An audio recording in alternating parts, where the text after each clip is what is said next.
Matin Patrick Cohen.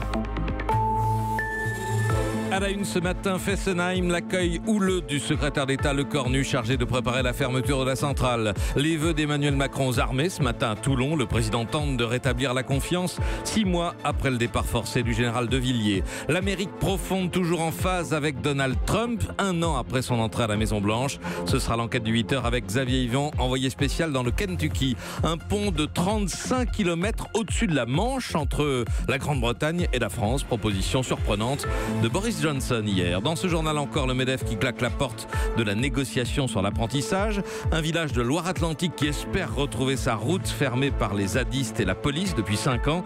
Et une sculpture de Jeff Koons aussi monumentale qu'embarrassante. 33 tonnes de bronze et d'aluminium que la mairie de Paris voudrait placer près du Trocadéro.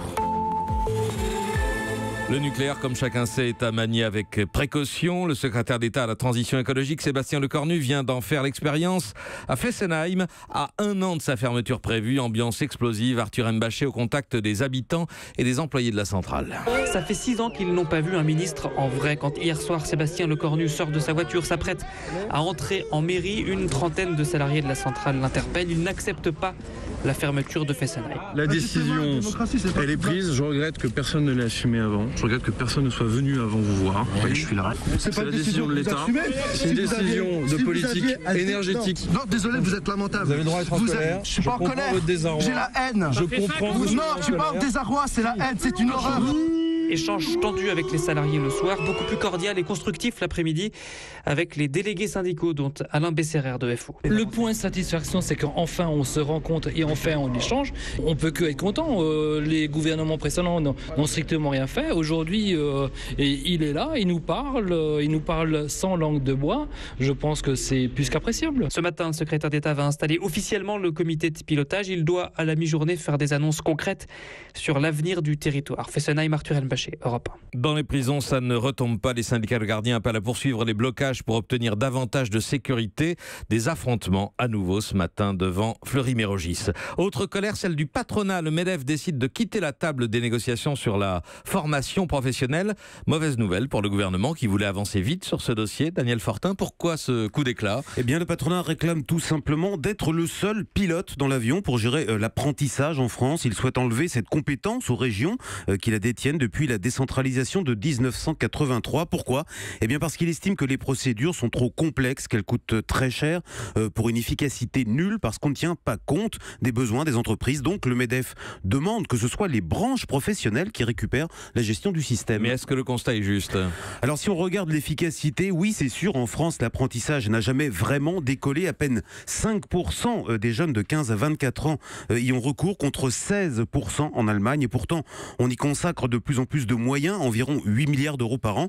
C'est donc un vrai échec pour une politique dont on sait pourtant qu'elle est l'un des meilleurs outils de lutte contre le chômage. Alors, est-ce que la solution passe par une privatisation, comme le dénoncent les régions ? Ce sera au gouvernement de décider. Mais ce qui est sûr, c'est qu'il faudra simplifier un système où les gâchis sont nombreux. Daniel Fortin du journal Les Échos. Avec les militaires, en revanche, ça va mieux. On devrait le voir ce matin à Toulon, où Emmanuel Macron va présenter ses vœux aux armées. Il faut dire que le budget de la défense repart à la hausse. Des milliards en plus qui devraient calmer la crise d'il y a 6 mois au Leroy. Dans les armées, personne n'a oublié le violent recadrage en public du général de Villiers par Emmanuel Macron. Mais 6 mois plus tard, une grande majorité de militaires a passé l'éponge sur cette humiliation inédite de leur chef. Un officier raconte être plus préoccupé par trouver suffisamment de véhicules et d'hommes pour être prêt à partir du jour au lendemain. Et ce lieutenant, s'il reste choqué par la brutalité d'Emmanuel Macron dans l'éviction du général de Villiers, rappelle qu'à l'armée, on change souvent de chef. Aujourd'hui, me dit un haut gradé, ce que les militaires attendent d'Emmanuel Macron, c'est de retrouver de la confiance et l'écoute attentive des politiques qu'il y avait du temps du couple François Hollande-Pierre de Villiers. La grosse inquiétude dans les rangs des armées aujourd'hui, c'est ce sentiment que le gouvernement veut décider seul, entre plusieurs options, dans un domaine aussi pointu, aussi technique que la défense.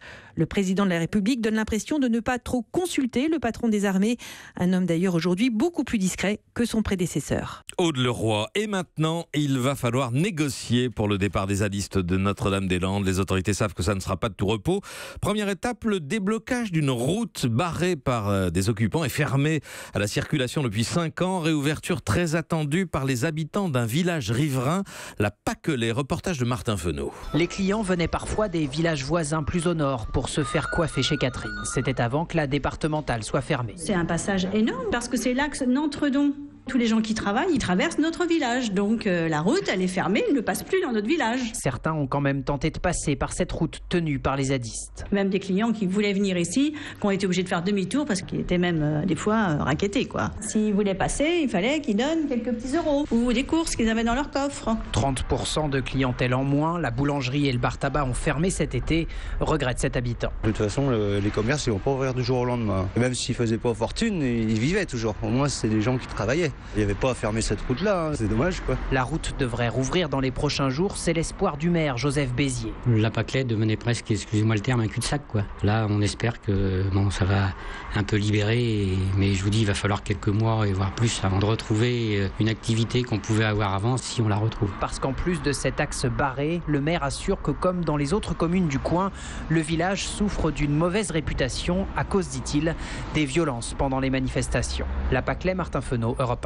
Et puis à Paris, la négociation a commencé pour le dédommagement du groupe Vinci qui devait construire l'aéroport. À combien va s'élever la facture ? On aura un élément de réponse avec Bruno Le Maire, le ministre de l'économie, qui sera notre invité dans quelques minutes. La politique avec cette info Europe 1, Nicolas Dupont-Aignan fera cavalier seul aux élections européennes l'an prochain. Pas d'alliance avec le Front National. Et puis on a appris la mort de la plus jeune des enfants de Valéry Giscard d'Estaing, Jacinthe, 57 ans, décédée d'une longue maladie. Elle avait fait de l'équitation son métier et c'est elle qui apparaissait sur l'une des affiches de campagne de son père en 1974. Europe 1. Il est 8h08, Patrick Cohen. Lors du sommet franco-britannique hier, on a parlé des migrants, on a évoqué le Brexit, mais on a aussi évoqué l'idée d'un tunnel, un pont de 35 km entre Douvres et Calais. C'est la proposition de Boris Johnson, le ministre des Affaires étrangères, personnage fantasque, mais cette fois Emmanuel Dutheil, Emmanuel Macron a l'air d'avoir pris cette proposition au sérieux. Oui, en tout cas, c'est ce qu'affirme Boris Johnson. Selon la presse britannique, ils en auraient parlé directement ensemble hier avec Emmanuel Macron, qui ne serait pas complètement contre cette idée. Boris Johnson qui a été énigmatique, il faut dire, hier soir dans un tweet. Et si le tunnel sur la Manche n'était que la première étape, nos économies ont besoin de bonnes infrastructures, dit-il. Alors allez, à Londres en voiture, ce ne serait donc pas de la science-fiction. Il est certain que ça changerait totalement la nature des rapports entre nos deux pays. Un sacré défi, parce que vous le rappeliez, Patrick, 35 km au minimum ce pont. Pour le pont, voilà, il existe un tunnel et donc c'est l'idée d'un pont. Effectivement, l'idée d'un pont pour aller en voiture directement sans en descendre. Mais techniquement, sur la longueur, ça semble faisable. Le plus grand pont du monde, il est en Chine, il fait 165 km. Reste quand même à régler une petite question, notamment celle du financement. Quand on sait combien a coûté le tunnel sous la Manche, un pont risque de poser quelques questions. Merci à vous, Emmanuel Dutheil. On va à présent traverser l'Atlantique et pas avec un pont. C'est un État du Sud qui a longtemps été démocrate, mais qui désormais se sent en phase avec Donald Trump. Nous allons dans le Kentucky pour l'enquête du 8h. Xavier Yvon, le correspondant d'Europe 1 aux États-Unis, s'est rendu à Beattyville, qui a voté à 80% pour Donald Trump et qui referait de même un an plus tard. Dans ce comté perdu des Appalaches, on ne vend pas d'alcool et les radios chrétiennes diffusent des chansons garanties sans paroles vulgaires. Nous sommes en terre conservatrice où l'on se retrouve pour le café du matin dans un vieux diner en bord de route. J'aime ce qui se passe en ce moment, dit John, un retraité à moustache. Il a voté Donald Trump en espérant une politique conservatrice. Il est comblé. Il fait du bon boulot, on a eu une super année. Il a nommé un juge très conservateur à la Cour suprême et d'autres aussi dans les tribunaux fédéraux. L'immigration illégale recule et les impôts vont baisser. Les valeurs traditionnelles de John sont préservées et ses revenus augmentent. La bourse bat des records depuis que Donald Trump est à la Maison-Blanche. Cette semaine encore, les fonds de pension gagnent donc de l'argent et ça bénéficie aux nombreux retraités du comté. Au fond de la salle, la télé parle des derniers propos polémiques du président, les tweets, les injures. Oui, ça agace ces chrétiens conservateurs. Il mériterait de se faire laver la bouche au savon, parfois plaisante un client, mais à la table d'à côté, Richard, lui, aimerait surtout qu'on laisse son président travailler. La télé, si vous les écoutez, il n'est bon à rien. Lâchez-le. Ils ont parlé de sa santé mentale, tout ça. Lui, il est allé voir un docteur cette semaine et tout tourne rond chez lui.